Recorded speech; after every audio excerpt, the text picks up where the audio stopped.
Eterno aqui com você no canal humanas.com. E não esqueça, antes de qualquer coisa, antes que eu comece a explicar o assunto de hoje, a nossa revisão para o Enem de 2019, deixe seu like, inscreva-se no nosso canal, curta e compartilhe, tá bom? E você aí, você mesmo que está sentado aí, ou em pé, sei lá o que você está fazendo, você que está deixando o seu dislike, não esqueça, deixe seu comentário também, diga lá o que eu posso estar fazendo para melhorar cada vez mais as nossas aulas, beleza? Beleza, galera? Vamos lá! E hoje, o que eu ia falar? Sobre fonte de energia, hidrelétrica, petróleo, gás natural, questão ambiental, questão do clima, Oriente Médio e a própria África. Quando a gente fala em questão ambiental, quando a gente fala em relação à fonte de energia, renovável ou não renovável, todo mundo já fala, eu já sei o que é, não quero mais saber disso. Mas quando cai na tua prova, você fica nervoso, começa a tremer aí, que não sabe de onde saiu aquela questão e te deixa confuso, te deixa em más lençóis. Essa é a realidade. Mas é aqui, ó, vem comigo. Eu vou te ajudar agora a responder essa questão, a solucionar esse problema da questão do clima, das fontes de energia, das questões ambientais, assim como o Oriente Médio e o próprio continente africano. Levando em consideração que renovável e não renovável. Quando a gente fala em renovável, a gente fala na questão de renovação, sempre vai estar disponível na natureza, no meio ambiente. E não renovável que um dia vai acabar. A grande problemática hoje em relação a qualidades, em relação ao Enem, como ele pode vir te cobrar? De que forma? Tá?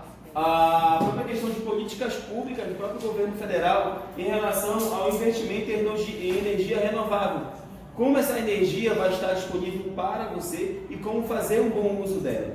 Levar em consideração também que a disponibilidade e o próprio esgotamento é levado em consideração devido ao processo de urbanização, o crescimento populacional. Cada vez mais a população ela cresce.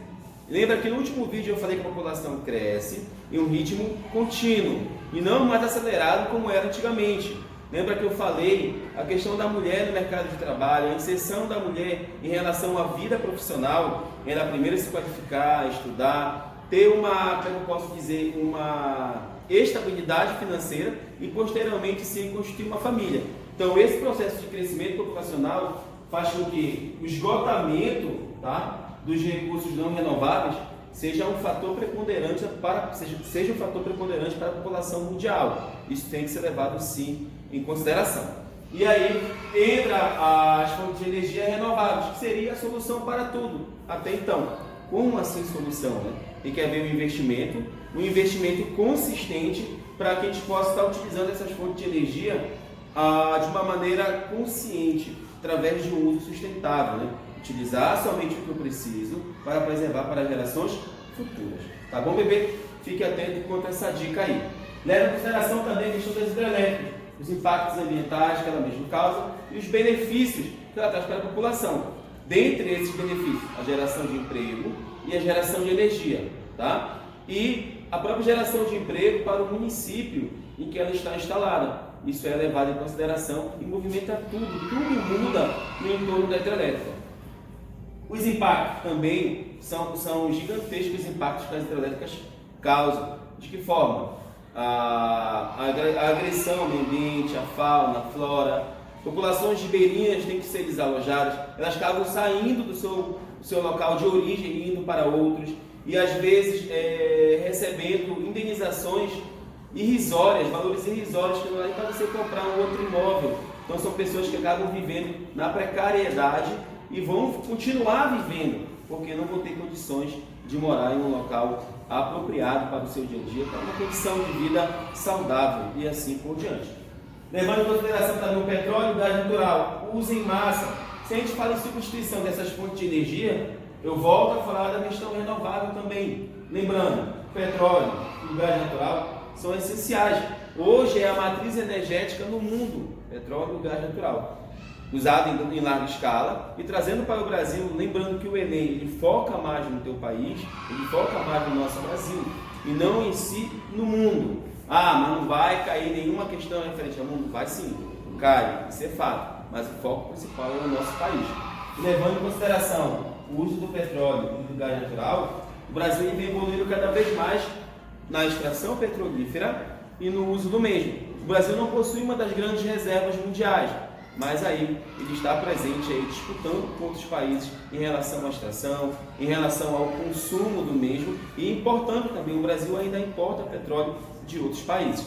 Leve em consideração também, falando em petróleo, a gente fala na Venezuela. A própria Venezuela, ela possui a maior reserva de petróleo do mundo. Olha só. E como é que a Venezuela vive uma grande crise?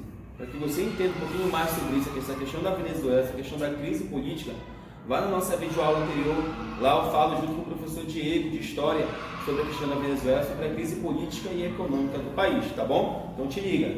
Outra coisa também, a questão ambiental. Te fala em fundo de energia renovável, não renovável, hidrelétrica, a gente falando de desmatamento, queimado. Nossa primeira videoaula eu falei sobre a questão da Amazônia, a questão atual, os focos de queimadas cada vez mais vem aumentando. Falando de Alter do Chão, Santarém, também houveram focos de queimadas recentemente. E fala também da questão ambiental. De que forma? Desmatamento, a questão da agricultura, agropecuária, soja, a soja, o grande vilão do desmatamento no Brasil e outros itens, tá? O próprio agronegócio também é levado em consideração no nosso país e isso faz com que a questão ambiental seja tão envolvente e ela possui várias ramificações e isso vai levando cada vez mais ao desmatamento e à agressão ao meio ambiente. Então fique atento quanto a isso, que pode ser sim que caia na tua prova. E relacionando os climas do Brasil: tropical, equatorial, semiárido, tropical litorâneo, tropical de altitude e subtropical. São 6 tipos climáticos que nós temos no Brasil. Preste atenção, vou comentar um por um aqui para vocês. Tropical, clima predominante do Brasil, possui uma boa parte do território brasileiro e em algumas regiões do Brasil também tem resquícios do clima tropical. Lembrando, uma estação seca e outra estação chuvosa. O clima equatorial, o clima predominante da região norte do Brasil. Aqui no norte a gente tem o que? Praticamente chuva todo dia. Aqui em Belém chove toda a tarde, a tradicional chuva das 4, das 16 horas. Chove praticamente todo dia, galera, por incrível que pareça. Clima semiárido, clima característico da região nordestina, nordeste brasileiro, clima seco, chuva totalmente irregular, pouco chove no nordeste. E isso tem que ser levado em consideração também, principalmente no agreste e no setor nordestino. A gente tem aí a seca intensa. O tropical litorâneo, lembrando, banha todo o litoral brasileiro aí com o Oceano Atlântico e tem um clima aí totalmente quente, com chuvas regulares durante o ano, ao período dos 6 primeiros meses do ano em que há uma ocorrência de chuva e nos 6 meses finais aí de julho em diante vai ter um período de altas temperaturas, do calor intenso. Não é à toa que o Nordeste é procurado em julho pela maioria dos turistas brasileiros e turistas do mundo todo, pelas suas belíssimas praias e pontos turísticos e assim por diante. Tropical de altitude, a gente já tem na região sudeste e sul do Brasil. Lembrando que você sai do norte em direção ao sul e sudeste, você tem uma ampliação do relevo. Então, levando em consideração que, à medida que você está indo em direção à região sul e sudeste, você tem aí uma diminuição da temperatura. Isso tem que ser levado em consideração também. E o último clima é o clima subtropical, que você tem o quê? O único clima do Brasil que possui as 4 estações. Fique atento quanto a isso. Eu creio que você deva saber quais são as 4 estações. Mas se você não sabe quais são, outono, primavera, verão e inverno. Beleza? E aí, apresento a vocês os 6 climas do Brasil. É difícil cair no Enem um clima em especial, um clima específico, tá? Sempre cai relacionando o Brasil de um modo geral. Mas é bom que você fique sabendo um pouquinho de cada, para que você possa estar preparado para fazer a sua prova. Você não pode contar com a sorte. Ah, não vou estudar isso, então não vai cair. Vou rezar para não cair, se cair. Já é. Você perdeu mais uma questão. Isso não pode acontecer. Você tem que passar, você vai passar de ano. A galera do convênio aqui que está aqui comigo e vai passar no Enem também aqui, Futuros Calouros 2020. Não é isso? Isso aí. Vamos passar? Vamos lá, galera. O Oriente Médio fala em cultura, religião, interesse estrangeiro e desenvolvimento. Uma cultura totalmente riquíssima. A questão também da religião. Então você tem um emaranhado aí do Oriente Médio, tá? Uma questão étnica que é levada em consideração dentro do Oriente Médio, dentro da região do Oriente Médio. Então fique atento quanto a isso. E pode cair sim a questão do interesse estrangeiro. O Oriente Médio ele é riquíssimo em petróleo, tá? É o segundo país que possui a maior reserva, a segunda região que possui a maior reserva petrolífera do mundo. Só perde para a Venezuela, como eu falei anteriormente. e o próprio desenvolvimento do Oriente Médio. Agora, como desenvolver a região? De que forma? Se eu tenho um emaranhado cultural, se eu tenho um emaranhado de religiões e conflitos étnicos, conflitos civis dentro do Oriente Médio. Então é uma problemática a ser discutida nas próximas videoaulas. Relacionando aí o continente africano, você fala da colonização, colônia de exploração. Então, os colonizadores saíram do continente africano e ao mesmo tempo deixaram o continente em guerras, em conflitos. Isso é um grande problema.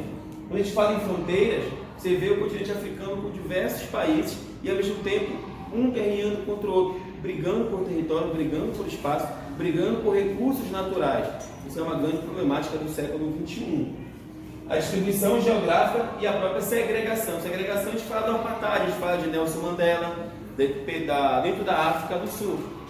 Então você tem uma segregação de cor, uma segregação racial, levando em consideração que hoje na África, no continente africano como um todo, ainda há essa segregação, não tanto como era antigamente, que o negro não poderia frequentar nenhum lugar onde o branco estivesse, e por aí adiante. E falando de segregação, a gente fala de segregação geográfica, segregação do espaço, em que você tem uma mesma área, o mesmo terreno e assim por diante, mas ao mesmo tempo duas vidas diferentes, o pobre e o rico. Você tem uma separação, o pobre em si ele não pode estar em qualquer lugar. Por quê? Problemas financeiros.